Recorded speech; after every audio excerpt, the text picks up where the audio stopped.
Hello and welcome to my channel In Search of Wonder. My name is Anne and this is my weekly reading vlog.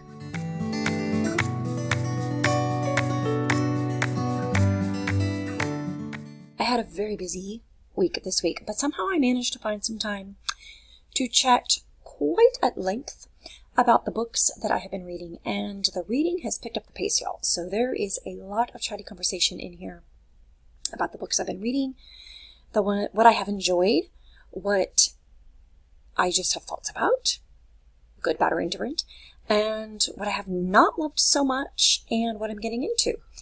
And also, I take you on a little whirlwind trip to Tennessee.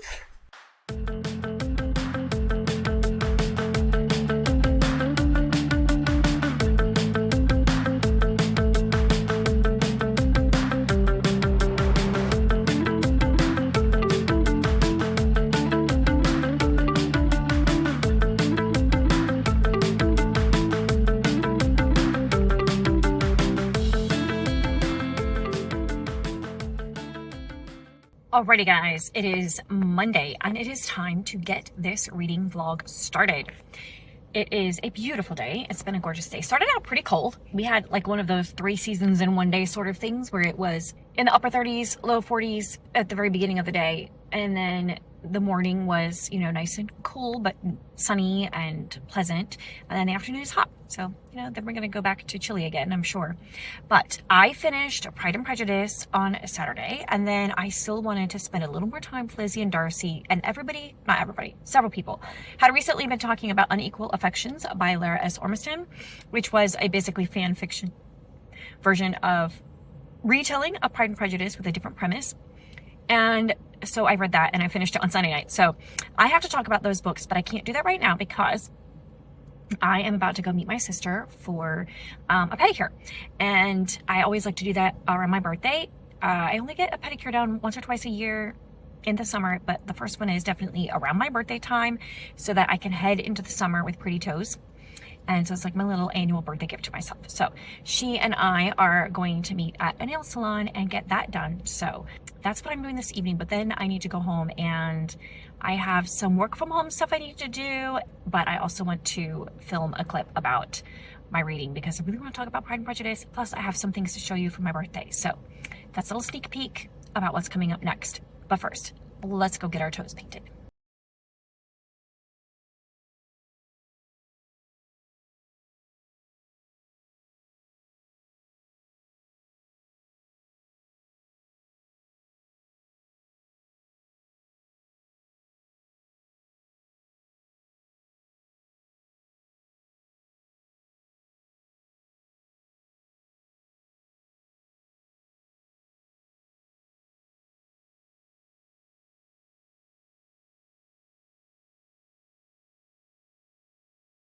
Later the same day. As you can see, I am now back at home. Had a wonderful time with my sister. We tried a different nail place because we had kind of had some bad experience at the one we used to go to. So we tried a new place and it was great. They did a great job. It was just a little cramped in that nail salon. There's one other place I think I want to try before that might be like my new go-to. But what am I saying? I very rarely get a pedicure, so it's not like I really need a go-to place. I go so rarely, but we had a good time. The only thing is I totally forgot to bring flip-flops with me. I couldn't wear flip-flops in the morning because I was going to do Caroline and it was too cold to wear flip-flops in the morning, so I meant to bring some with me to change into, and I did not. So I was walking around with the little, flimsy, floppy flip-flops that they give you at the nail salon. And my husband so kindly rescued me because we were like 5 minutes from our house. He brought me a pair of flip-flops, so I was able to go to eat dinner with my sister, and we had some really yummy salads at a local restaurant, and that was wonderful fun. So now I am home, and I have a minute to share with you. First, let me show you a couple of things that I got for my birthday. One of my sisters gave me this book, Now and Not Yet, by Ruth Chou Simons. Pressing in when you're waiting, wanting and restless for more. So I am looking forward to reading this, adding another Christian nonfiction to my shelf. I already have one by her that I need to read, When Strivings Cease, which I picked up at a thrift store a year or two ago. So I now have two of them that I want to read. This summer might be a good time for those. And then another sister, one of the gifts she gave me was this vase, which actually came from Russia. She didn't get it in Russia because she wasn't in Russia, but she found it here in the States somewhere. And this type of blue and white pottery is a kind that's very popular there. So right now I have tulips from my birthday in it, but I can set it up on the top of the shelves up here with all my other Russian stuff. So my older son got me two mugs. The one I brought to work already because it was a teacherish sort of mug. And the other one was this one. I don't know what he's going to get me for Mother's Day, but you know. And then my younger son got me this candle, which smells like watermelon lemonade. I think it's so that I don't forget him because watermelon is his favorite thing. And I don't want to say I saved the best for last because I really loved all of them, but this is pretty cool.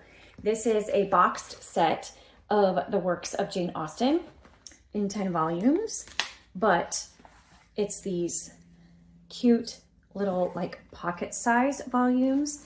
And look how the box opens up. I don't know if you can see. I cannot find any publishing information anywhere on the box or in any of the books. So I know I didn't open every single one and look in every single one. So maybe it's somewhere in there, but I could not find any publishing information. Like you just open it and it just says Jane Austen's Emma, Volume 1. And then the book starts. But it's these cute little, look, it's like pocket size. It fits in your hand. And yet the writing isn't super tiny. It's actually very readable. And you know, the pages, they've not been read. So, but the pages will turn like once you have it in your hand or holding it and reading it. But it's so cute. And my sister said that I think they resale now for about $50 to $60. She didn't pay that much for them, but she actually found this at a thrift store and it was half price day. So she paid half what they were asking for it. So she got a really good deal. I thought that was really cool. I'd never seen that particular box set before, so that's fun. All right, everyone, it is Tuesday afternoon and I have a minute to film a little clip. Now, the clip I filmed yesterday, I was showing you the gifts that I got for my birthday. However, I also had a pretty lengthy discussion on there about books that I had read, about the books that I have read recently. And I decided just to redo that part because I feel like I rambled a lot and I was just really distracted because my son was doing his homework in the room. And I was not concise. Now, who knows if I can actually be more concise today. And also now I'm competing with the fans in my car for the audio because it's a pretty hot day. And so, well, it's pretty hot afternoon. So I'll turn down the fans a little bit. Maybe that will help. Anyway, I'm going to try and be a little more concise and share what my thoughts about the books I read recently. So I wrapped up Pride and Prejudice last Saturday and it was very good. And I honestly was just reading for sheer enjoyment and loving every moment of reading that book. Of course, you know, I noticed things as I was going through it, but there wasn't any particular, you know, insight or thought that really popped out at me this time as I was reading it. I was just enjoying it, you know, I just was enjoying it. That's it. So I have no groundbreaking thoughts to share with you on Pride and Prejudice. Not that anybody was expecting that, but unlike when I reread Sense and Sensibility and when I reread Mansfield Park, there was nothing like new that really stood out to me. So I just enjoyed it. It was just a wonderful, wonderful read, like hanging out with old friends, and I loved it. I loved every moment. I did want to say about the annotated version that I read that I was not as pleased with the Pride and Prejudice annotations as I had been with the Sense and Sensibility annotations, although they were done by the same person, David M. Shapard, I believe his name is. Only because, while so many of his comments were useful and helpful, like there's information there about the English system of money at the time, like not only, pounds, farthings, pence, that kind of thing, but which always confuses me. So he clarifies that sort of stuff, because there's a lot of conversation in Austen's books about money, and it talks about how much people earn in their income, and there's a lot of information in there about wills and testaments and what is bequeathed to people, and like the entailment on longboard, all that kind of information. He provides so much helpful context for that, legal information, financial information, cultural, societal information about all of that stuff. Super helpful. Really helps to give a good context to the story. And also, there's information about, like, I did not know, for example, that legally people were required to be married between 8 a.m. and noon. I don't know why. I guess I kind of always wondered why everybody always had morning weddings in the Regency books that I read, but that's why it was required by law. Weird, right? So there's information like that that's super helpful. However, he also adds his own interpretation and analysis throughout the book, which one would expect. Most of it in Sense and Sensibility, I was fully on board. I felt like he was really sticking with what Austen was trying to do, and in Sensibility it was very obvious. I think it's no less obvious, honestly, in Pride and Prejudice, although it's more subtle. Austen wrote Pride and Prejudice, I think, a little more subtly than she did Sense and Sensibility, but it's still, like, I think most people would agree on their analysis of what exactly she's trying to say in this story. So it's not his overall analysis of themes or thematic material. I think he's really understanding Austen very well. It was just his interpretation of specific sentences and situations on a handful of occasions that gave me pause, and I did not agree with his conclusions. Now, I'm not saying that he was wrong, because there's obviously the distinct possibility that my interpretation is wrong. But there were several times when I felt like, based on the text and the context, he was looking either too much into it and overthinking it, or he was looking at it from a very myopic perspective of one character and not the situation as a whole. And I felt like his interpretation of things was a little bit skewed. I'll just give you one example, because that's the only one I can remember off the top of my head. And that is, spoiler alert, so skip ahead to the next chapter if you don't want to be spoiled by Pride and Prejudice. So, when Mr. Bingley returns to Netherfield after being absent for like 8 or 9 months or something, or more than that, actually, Mrs. Bennet, like, they, have this conversation, they're talking and everything. As he's about to leave, Mrs. Bennet says to him, on one of the visits, I don't know, it may not be the first one, but whatever. Mrs. Bennet says to him, she invites him to dinner because she reminds him that he had agreed to come to dinner before, like almost a year ago, and he never came. And in the book, Jane Austen says something along the lines of Mr. Bingley looked silly and mumbled some excuse about having business, and then quickly left. And so David M. Shapard in his annotation says that Mr. Bingley looked silly, which is, I know she used the word silly, but it was something like that, looked silly, because Mrs. Bennet was reminding him of something so trivial that nobody else would remember a year later, that she had invited him to dinner and he hadn't ended up coming. And that it was such a trivial matter, it was embarrassing that Mrs. Bennet even brought it up.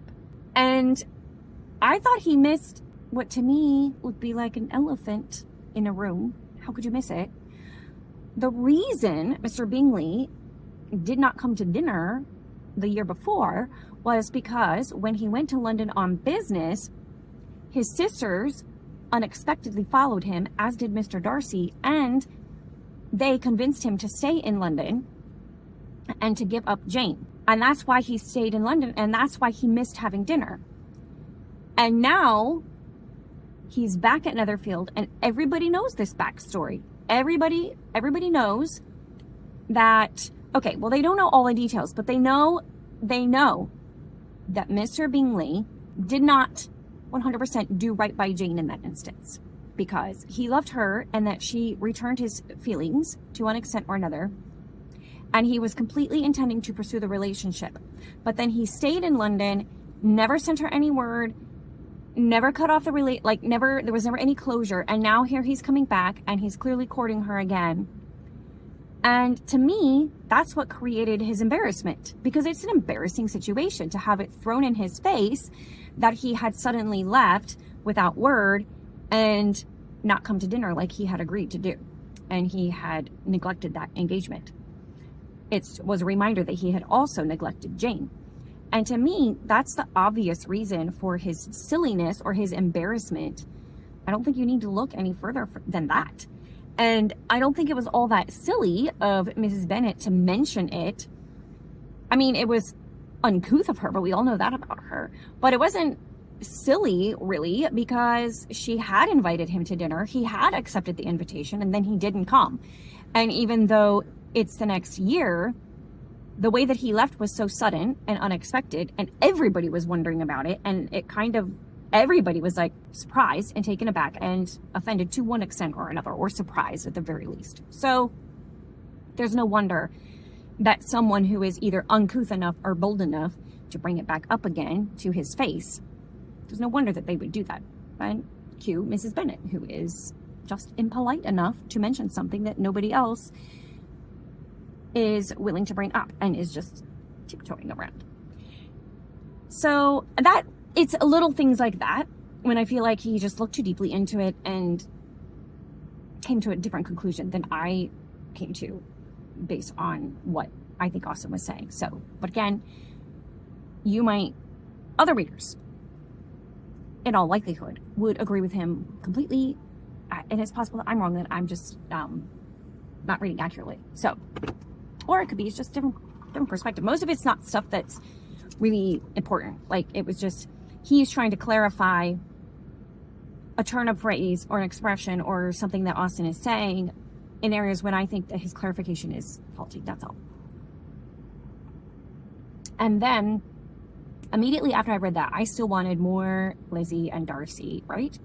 So I picked up Unequal Affections because I had heard Shatona Havig talk about it recently, and some people on my Discord were talking it. I think Kathy was one who said that she read it and they loved it. And I had read it before, years ago when it first came out, like in 2014 or whatever. And then I had read it again another time. The second time I read it, I didn't love it as much as the first. Like, the first time I really loved it. And if you can still see my original review on Goodreads, where I really, really loved it. And it was very good the first time through. It didn't hold up on the second time. And even on this third time, it's not like, it doesn't stand up to Pride and Prejudice, okay? Like, nobody's trying to say that. However, as an adaptation is probably not the right word, but a retelling variation of Pride and Prejudice, it is one of the better ones, for sure, 100%. In fact, it's the only one I have reread that I thought worth rereading. Oh my goodness, there is like a toddler running through this parking lot, and then the dad was like trying to catch up to him, and then the kid fell, thankfully in an empty parking spot, and now dad is holding him, so that's good.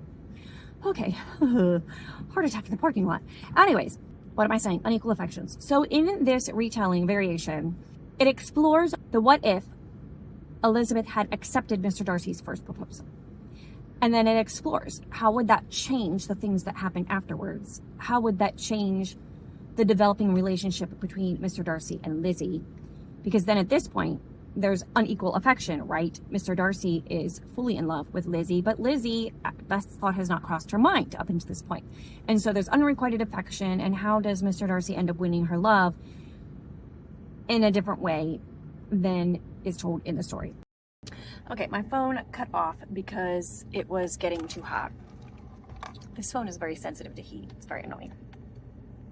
So I have no idea what I was saying. That was a little while ago. But I know I was talking about Unequal Affections and the fact that it was pretty good being a retelling of Austen. I think that the author, Lara S. Ormiston is her name, she really grasped the characters in Pride and Prejudice.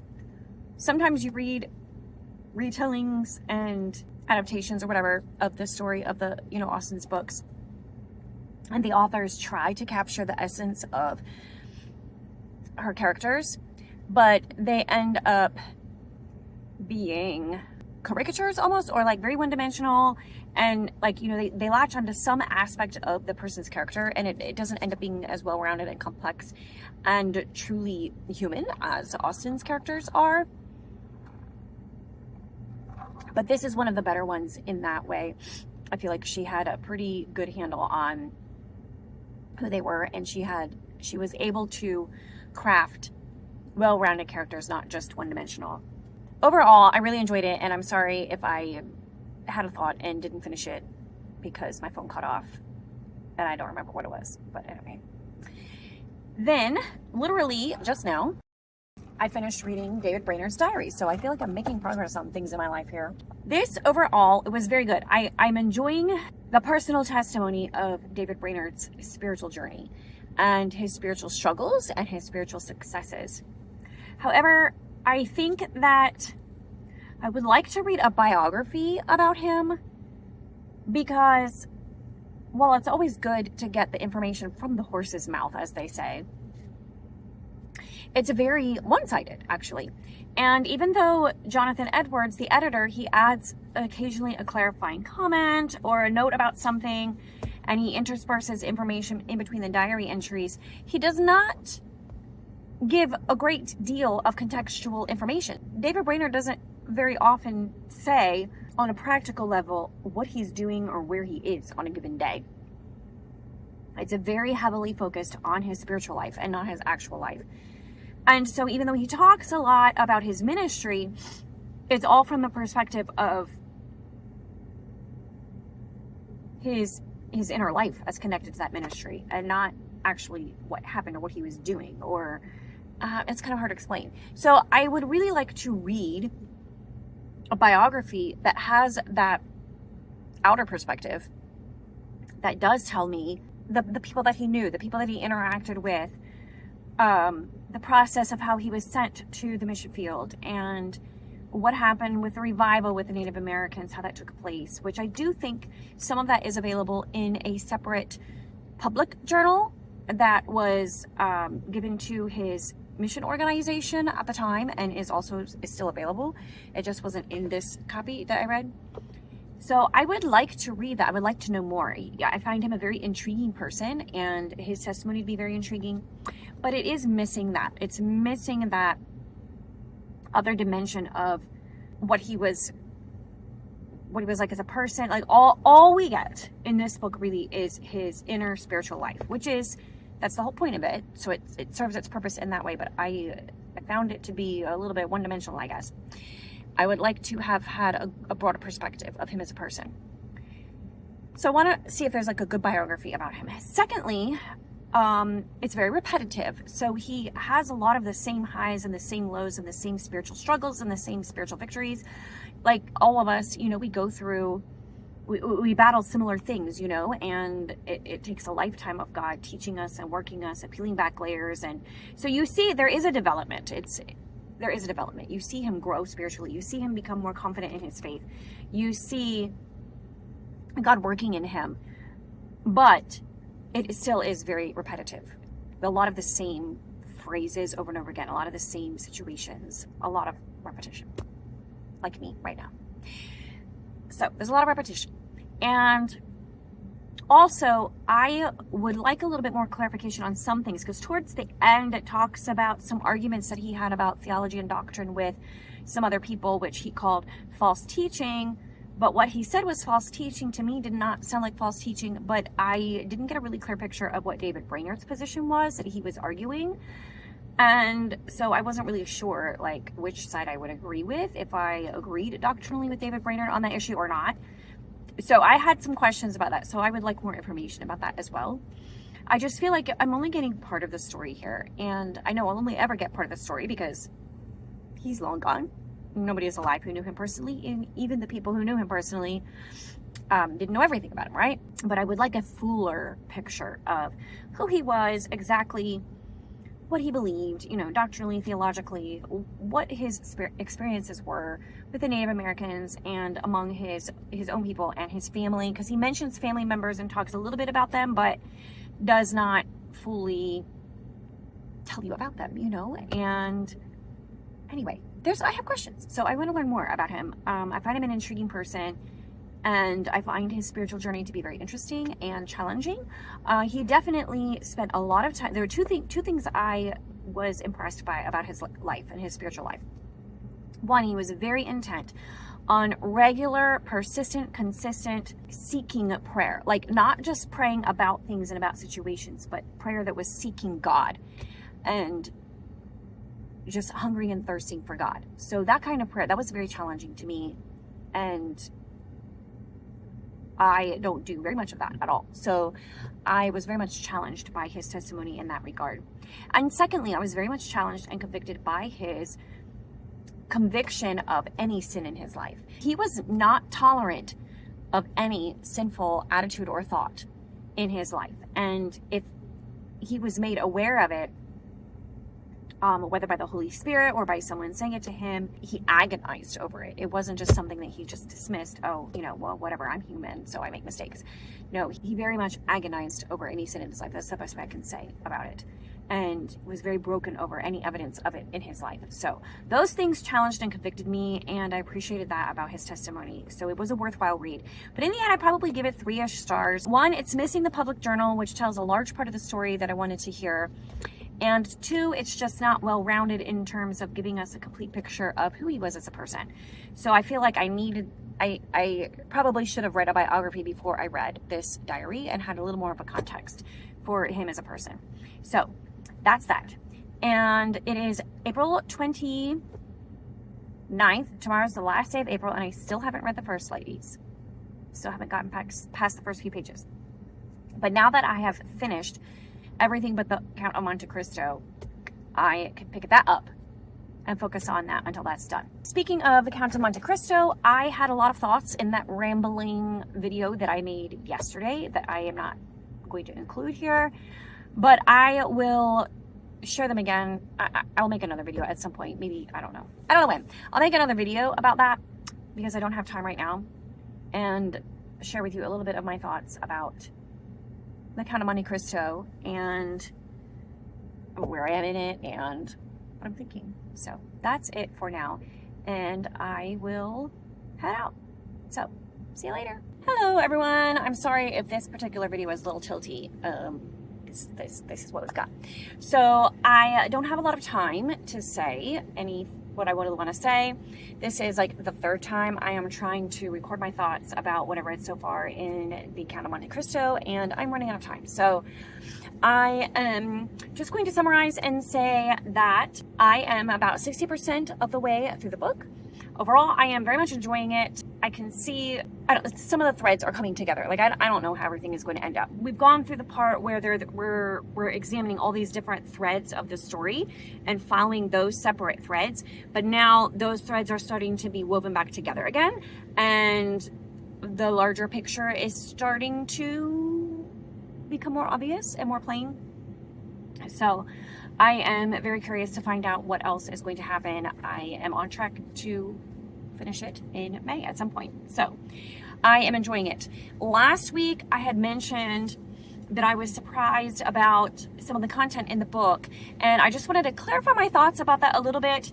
Mostly I was just trying to say, for the era in which it was written, and for like a classic novel from the Victorian era, it is a surprising some of the things that Alexandre Dumas openly writes about in this book, only because I am used to Victorian literature being very straight-laced and seemingly unaware that these sorts of sins exist in the world. Not that Victorian literature doesn't address sin, because it does, of many kinds, but it doesn't write about them in such a, I don't know, I guess, acknowledged, open, accepted way as Alexandre Dumas does in his book.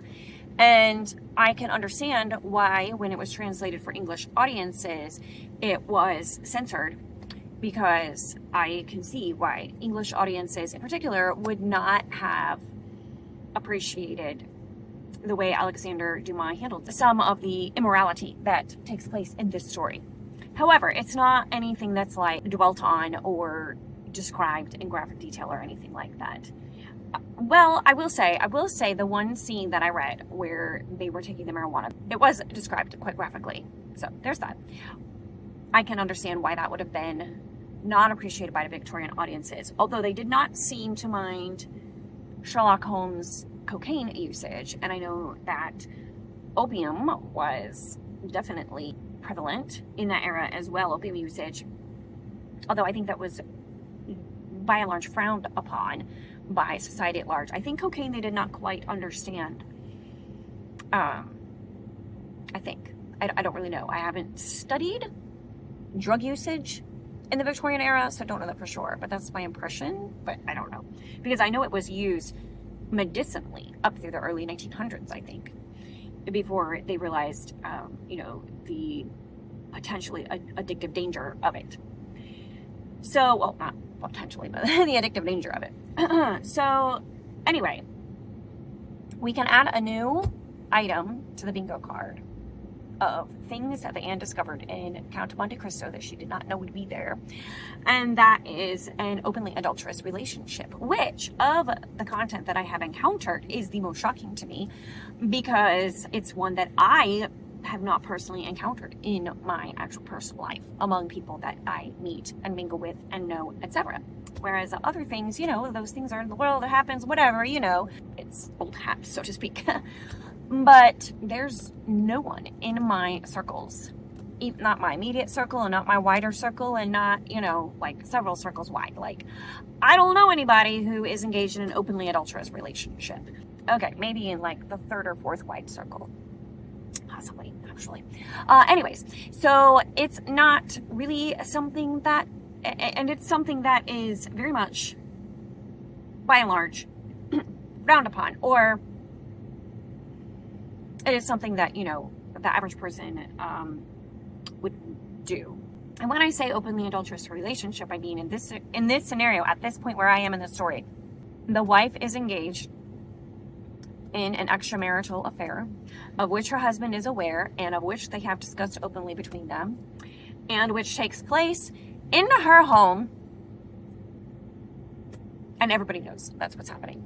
And it's implied that it is not the first time that this has happened between this couple. The wife in question had been married before when her husband had died, and she had conducted, that time, a secret affair. Lots of extramarital affairs going on here, but the one that was the most surprising was the openly adulterous one. And I do think in this one, Alexandre Dumas is already setting up there's consequences and there's fallout already of this. And it's definitely not being depicted as something desirable or pleasant or even really normal per se. It's definitely, it's definitely not an ideal situation going on here. So anyway, that's another thing I didn't expect to find in a Victorian novel. So all kinds of surprises all over here. So that is what I am reading right now. And also I finally got further than the first chapter of The First Ladies. So I am now on chapter 5, I think, and enjoying it. The writing style is not quite what I was expecting. It's hard for me to describe. And I don't know if it's because like two different people were working on it, and I don't know which of them contributed more to the writing style. I've not read anything by either one of them separately, so I don't know. And I don't know if the collaboration of it contributed to the writing style. I don't know. So I'm not actually enjoying it as much as I thought I would, because I've not been impressed by the style of the way the narrative is written and the way the story is being told. However, I am enjoying the characters and they're real people. It's Eleanor Roosevelt, and I don't know how to say the other lady's name. Mary Bethune, Mary Jean Bethune, Mary Jo Bethune, and they just call her Mary. Anyway, I'm enjoying the characters, and I'm enjoying, like, I think how their relationship is going to develop, their friendship, and the things that they accomplish, and whatever, the story arc itself, I think I will enjoy. It's like there were just some scenes in the beginning that the way it was told, I was having a hard time. It didn't seem consistent with human nature, the way that it was being told. And then the dialogue was a little stilted, and the narrative style was also a little bit stilted, in my opinion. So I don't know. I was a little bit surprised because I was expecting more. So I don't know. Let me know if you've read this before or anything by these authors, and if you have any thoughts about that. However, I am going to continue reading it. I want to find out what is going to go on here with these characters, and I find it very interesting. And I'm going to finish that before I pick up anything for me to read Bang. So hopefully, I may pick up one other thing, because I'm going to go, we're going to be away for the next couple of days. So I may actually pick up something. I may pick up Emma and Lion, because, I remember at my May TBR, I said I was considering of gifting myself Kindle Unlimited for the month of May. Well, shortly after that, I got an ad, and I get them all the time, and I click on them. And every time I click on it, it says it doesn't apply to me because I previously had Kindle Unlimited. But this time I clicked on it and it worked. And I got 99 cents for 3 months of Kindle Unlimited. So that will give me time to catch up on Emma and Lion before the next one is released. And so I'm really excited about that. And I may try to tackle some other Kindle Unlimited. We'll see. I don't know. But definitely the Emma and Lion. That's a huge priority. So I may pick some of that up. I may pick up an Emma and Lion while I'm gone. So, and also Miriam and I are going to be reading Pharaoh's Daughter, I think it's called, by Georgette Hare. So I am also really looking forward to that, because I love Georgette Hare, and reading Georgette Hare in my birthday month just seems like a really good idea. So that is what I've got going on. This is quite possibly my final clip of this week. So I don't know if I will have time while we're away to record anything else. So if so, then I hope that you all have a great week. Thank you for listening and watching, and please leave comments in the comment section, as it should be. And let me know your thoughts about any of the things I've mentioned: Count of Monte Cristo, Pride and Prejudice, annotated version, retellings of Pride and Prejudice, particularly the one that I read, but any that you have read and or can recommend, whatever. Just, chat with me in the comments. I look forward to hearing your thoughts, and I will see you next time. Bye. Hello, it is Friday. What day? I don't even know. Friday evening, and I'm in Tennessee, and we went to my nephew's college graduation this morning, and now I am sitting on the balcony of our room at the Airbnb and enjoying a little peace and quiet. Although I will say I had to sweep all the cobwebs off of this balcony before I was willing to sit down on it. Well, on a chair. On the balcony, you know what I mean. Anyways, we had a very good time. This house is in Sevierville, Tennessee, and I think it belonged to a judge, and it was built in 1905, and it has what looks like some original woodwork in the downstairs that's really beautiful, and it's just been beautifully done. And there's a whole like a pool house that's really pretty, and yeah, it's just really a cool place, so we're having fun.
started reading Emma M. Lyon, so that's fun, enjoying that.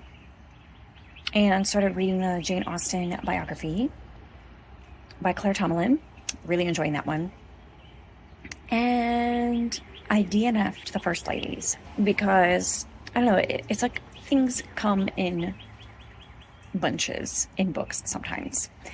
And I just mentioned about how there is a openly adulterous relationship in the Count of Monte Cristo. Well, I didn't realize that essentially the Roosevelts, Franklin Delano and Eleanor Roosevelt, had a similar sort of relationship. I found the other character, so the story was that Eleanor Roosevelt and Mary McLeod Bethune, I think is how you say her last name.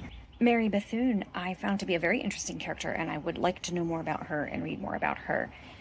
But otherwise, I wasn't really interested in reading about the Roosevelts' strange relationships. Wasn't really into that. So I DNF'd that one, and I don't know, I read 5 to 10 chapters of this, and I skimmed ahead because I was looking for information about something else, and I skimmed ahead and was like, wait, what's going on here? Okay. All right, well, it wasn't like graphic or anything, as far as I could tell. Like, I didn't read the whole thing, so I don't know. It wasn't anything graphic. It's just, I was like, I'm not interested enough in these people to read a whole book about that. And if I were interested, I would read a more scholarly book, if that makes sense. For a historical fiction novel, wasn't worth my time. So I DNF'd that one, and am fully engrossed in Mood Read May now. Enjoying that very much. So I've got my Kindle Unlimited and excited about it. It's now Saturday night, and I got home, well, on one hand, sooner than I thought, and on the other hand, not at all sooner than I thought. I am taking the time now just to wrap up my thoughts about the week and to tell you a little bit about my trip to Tennessee. So, first of all, I had a great reading week. It helped that I had a lot of time in the car and also a lot of downtime on Friday after the graduation.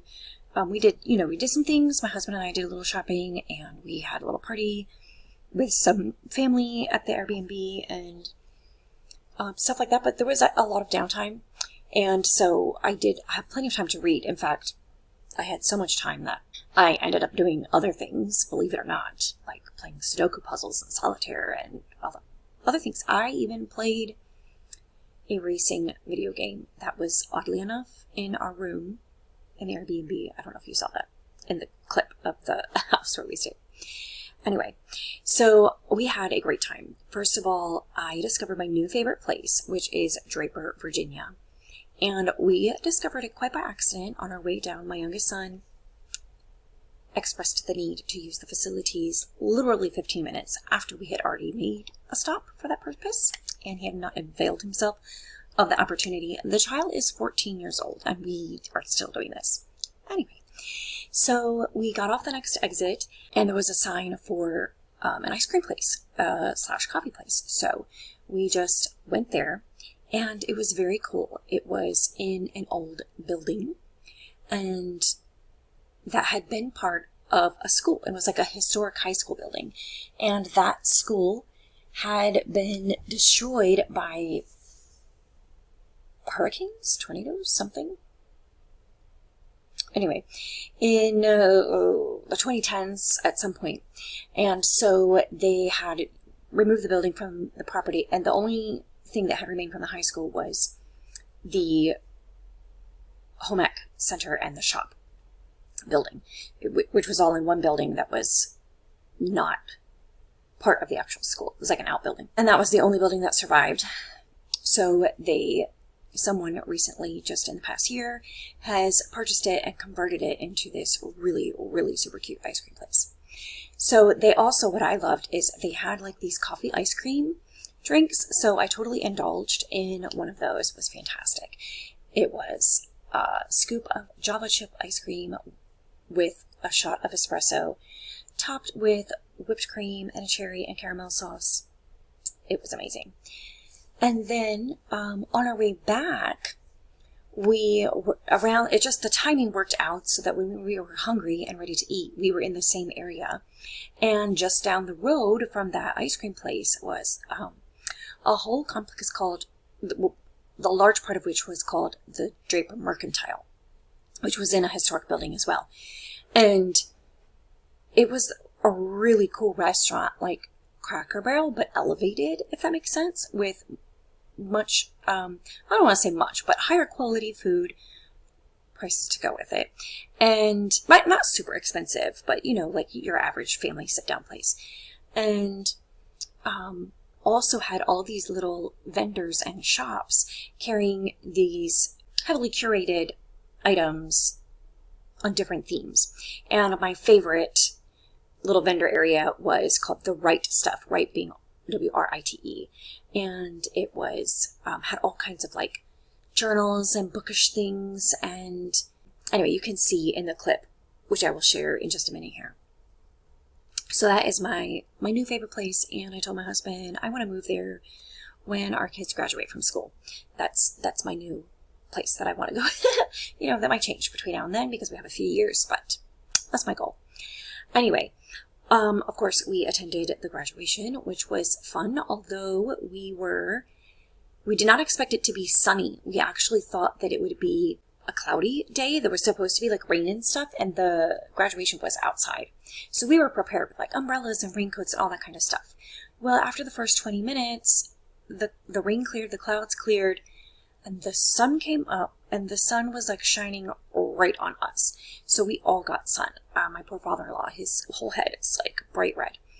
And so, yeah, we got a lot of sun, but we had a great time watching my nephew graduate college, and very proud of him and excited for him. And then today, this morning, which feels like forever ago, on our way out of town, we stopped for coffee at this super cute little coffee shop my husband had found, which is on the ground floor of a small historic hotel building in Sevierville, Tennessee, that has once again been put to use as a hotel. It's been recently bought, totally refurbished, and now it's kind of like fancy schmancy with the most adorable coffee shop in the ground floor.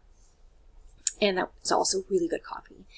And on our way home, we stopped at Buc-ee's, and all I can say is, if you know, you know.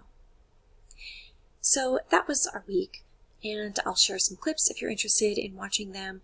And next week, I don't know, we'll see. I don't have nearly as interesting of a week coming up. It's actually probably going to be pretty busy with, just boring life stuff. So we'll see.